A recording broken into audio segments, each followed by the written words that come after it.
Man ana, man ana, man ana laulakum. Assalamualaikum warahmatullahi wabarakatuh. Saya Rika Hasma, kelas 12A, ingin memaparkan jawaban dari soal yang diberikan. 1. Sebutkan fase perjuangan umat Islam dalam memperjuangkan kemerdekaan Indonesia. Jawabannya, penjajah datang ke Indonesia sejak awal abad ke-15. Kedatangan bangsa Portugis dan Spanyol dan dilanjutkan Belanda yang awalnya mereka datang ke Indonesia berniat mencari dagangan rempah-rempah. Namun karena ingin menguasai secara berlebih, mereka menjajah bangsa Indonesia secara halus. 2. Pada fase penjajah terdapat beberapa tokoh yang berusaha untuk mengusir penjajah di Indonesia. Sebutkan tokoh-tokoh yang mengusir penjajah pada fase tersebut. Pangeran Diponegoro, Teuku Umar, Jenderal Sudirman, dan Imam Bonjol. 3. Apa yang kalian ketahui tentang politik divide et impere yang diterapkan penjajah di Indonesia dalam mempertahankan daerah jajahannya?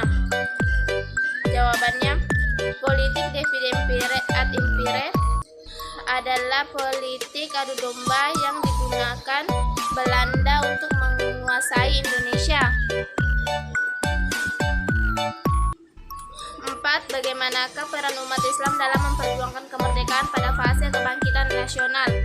Pada masa kebangkitan nasional, para pemuda yang berlayar ke luar negeri, baik itu di Timur Tengah maupun Barat, dengan semangat nasionalismenya kembali ke Indonesia dan bersatu berjuang meraih kemerdekaan. Kesadaran terhadap perjuangan yang bersifat kedaerahan seperti Perang Paderi, Perang Diponegoro maupun Aceh dianggap tidak efektif dalam mengusir penjajah dari negeri Indonesia. 5. Sebutkan tokoh-tokoh umat Islam yang berperan memperjuangkan kemerdekaan dalam fase kebangkitan nasional. Hots Cokroaminoto, Haji Agus Salim, Kiai Ahmad Dahlan, Kiai Hasyim Asy'ari, dan lain-lain. 6. Apa yang kalian ketahui tentang resolusi jihad yang dibuat oleh Kiai Hasyim Asy'ari? Jihad resolusi yang dibuat oleh Kiai Hasyim Asy'ari menggali semangat juang rakyat Indonesia dari seluruh penjuru tanah air untuk mempertahankan kemerdekaan yang telah diproklamasikan pada 17 Agustus 1945. 7. Apa yang menjadi dasar Kiai Ahmad Dahlan dalam mendirikan organisasi Muhammadiyah? Jawabannya, beliau melihat keadaan umat Islam pada waktu itu dalam keadaan penuh dengan amalan-amalan yang bersifat mistik. Kiai Ahmad Dahlan tergerak hatinya untuk mengajak mereka kembali kepada ajaran Islam yang sebenarnya berdasarkan Al-Quran dan hadis. 8.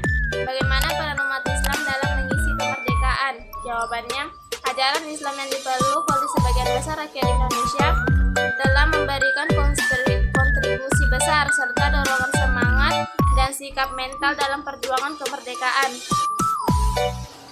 9. Sebutkan 9 nilai utama tentang pemikiran Kiai Abdul Rahman Wahid dan digunakan beliau sebagai landasan pemikiran, karakter, dan prinsip beliau. Jawabannya, ketauhidan, kemanusiaan, keadilan, kesetaraan, pembebasan, persaudaraan, dan kesatriaan.